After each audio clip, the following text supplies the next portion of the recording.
Now that we've talked about the asset side of the balance sheet, let's now go over to the liability side.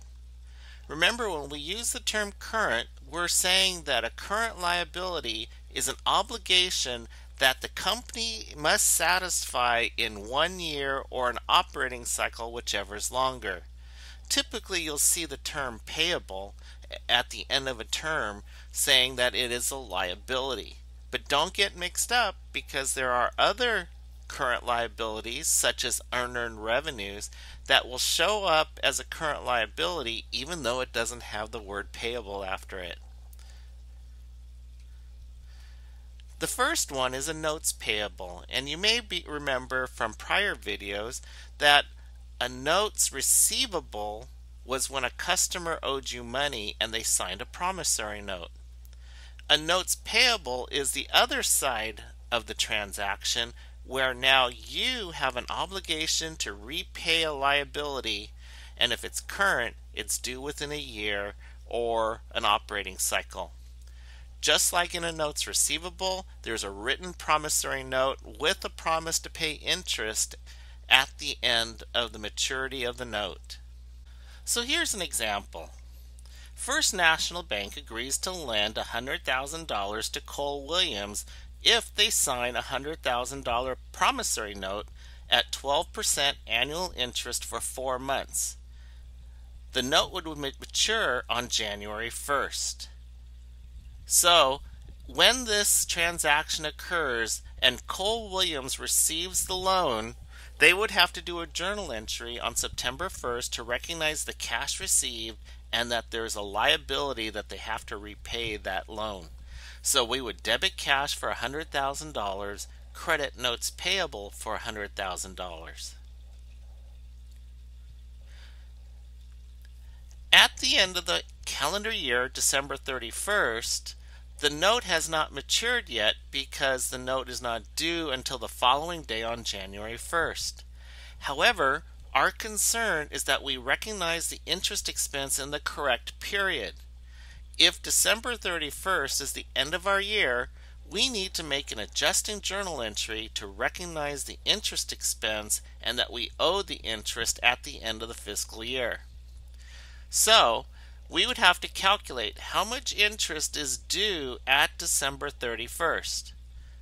So, we would use the same interest calculation that we used in notes receivable, where we take the principal face value of the note times the annual interest rate times the portion of the year that the note was outstanding. So we would calculate $100,000 as the note times 12% interest times 4/12 to show that we accrued $4,000 in interest expense. So we would need to make a journal entry: debit interest expense $4,000, credit interest payable $4,000. We've recognized the expense in the correct period and that we owe the money that we are going to pay on January 1st. When January 1st comes around, we would then have to make the journal entry to show that we paid back the $100,000 plus we paid $4,000 worth of interest. We don't have to recognize interest expense because we recognized it in the prior period. So now what we have to do is get rid of the notes payable since it's been paid off. So we would debit notes payable for $100,000. We have to show that we've paid off the interest in the interest payable that we recognized on December 31st for $4,000. And then we would have to show that we paid it in cash of $104,000 with the credit. Another type of current liability is sales tax. As most of you are familiar, we have to pay sales tax when we buy something from a store. Now that sales tax is collected by the seller, but that money does not belong to the seller, it belongs to the government that's collecting the sales tax. So, when you sell a product to a customer and then in turn charge that customer sales tax, you are essentially holding the sales tax for the government entity, and then you owe that sales tax to that government entity until you file the sales tax return and make the payment. So sales tax, as we normally see it, is expressed as a percentage of the sales price. You, the seller, collect the sales tax from the customer, and you have to give it to the state's Department of Revenue, in our case in California, the State Board of Equalization. So here's an illustration. On March 25th, the cash register readings for Cooley Grocery show sales of $10,000 and sales tax of $600. The sales tax rate of 6%. So, what we would have to make a journal entry about the cash transactions in the cash register is that we received $10,600 worth of cash. So we would debit cash for that amount. We would show then we recognize the sales revenue of $10,000, but that we owe $600 for the sales tax that we have collected from those sales. Sometimes companies do not ring up sales tax separately on the cash register. So if they do, you still have to recognize the liability. So here, Cooley Grocery rings up the total receipts of $10,600, but you have to back out the amount due. So the journal entry is still the same. It's just a matter you have to calculate the portion of your sale that has to be credited towards sales tax payable. Another type of current liability is unearned revenues. We've seen unearned revenues before, in that an unearned revenue is when you receive the cash, but you haven't provided the service or the product. You have an obligation to either give the cash back or to provide the service or provide a product to the person who gave you the cash in advance. When you earn the revenue, you would reduce the liability and also recognize the revenue. So here's an illustration. Superior University sells 10,000 season football tickets at $50 each to its 5-game home schedule. The entry for the sales of the season tickets are debit cash for $500,000, credit unearned ticket revenue for $500,000. We've received $500,000 in cash, but we haven't had a football game yet, so we have an obligation to provide 5 football games. As each game is completed, Superior has now earned that portion of the revenue. So since there's 5 games, they would take 1/5 for each game. So therefore, we would recognize the revenue and reduce the liability by debiting unearned ticket revenue for $100,000 and crediting the revenue account for $100,000. Another area that is a current liability is that if you have a long-term debt, such as a mortgage or a note payable that is more than a year, you need to recognize the current portion if a current portion is due in a year. So you would have to take out the principal portion and reclassify that principal portion that was in the long-term debt and classify it into current liabilities. Now, if there is no payment due in a year, such as a note payable, then what we would then have to do is leave it all as long-term and not reclassify any of it into current.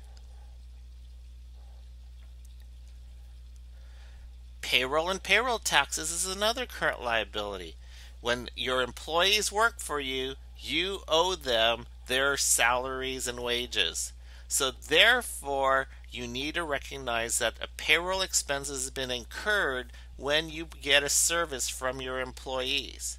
You owe it to them in order to pay them in the future. Now, when we calculate payroll, most of you are familiar that you have calculated the gross payroll based upon either a salary or an hourly wage. The company then has to deduct out withholdings for federal and state. We also have to take out withholdings for Medicare and Social Security. And they also have any other deductions to get to the net pay. So here's an illustration. Assume Cargo Corporation records its payroll for the week of March 7th as follows. Wages and salaries for $100,000. FICA, which is Social Security, for $7,650. Federal income tax payable is $21,864. State income tax payable is $2,922. And sales and wages payable is $67,564. Now, the way you would read this is that the debit entry to salaries and wages expense would be the gross wages. So if you were to look at your paycheck, the gross wage is the salary or the hours worked times the salary rate, the wage rate. The FICA tax payable is the amount withheld out of the employee's paycheck for Social Security.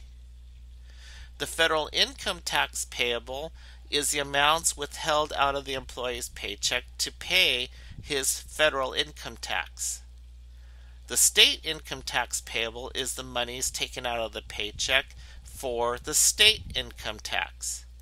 And then the salaries and wages payable credit is how much is due on the net check. At the time of payment of the payroll, we do not pay the $100,000 to the employee.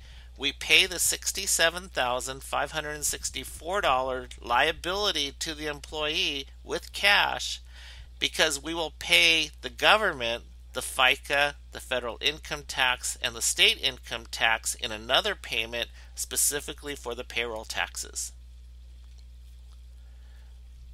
Now, normally those are the employee side. The employer also has to pay additional payroll taxes in the form of FICA, Social Security, federal unemployment tax, and state unemployment tax.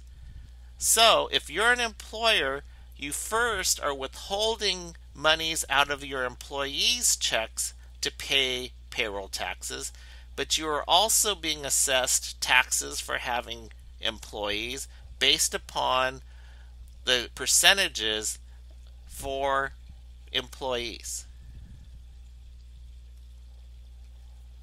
So here's an illustration. Cargo Corporation has a $100,000 payroll. The company would record the employer's portion of the expense and the liability as follows. Payroll tax expense of $13,850, debit. We would then credit the FICA tax payable for $7,650, the state unemployment taxes payable for $800, and the federal unemployment taxes payable $5,400. Note, the FICA Social Security payment of $7,650 is the same dollar amount that's being taken out of the employee's paycheck. That's because the employee pays half and the employer pays the other half. So you can see there are a lot of different types of liabilities that a company needs to account for that are current in nature.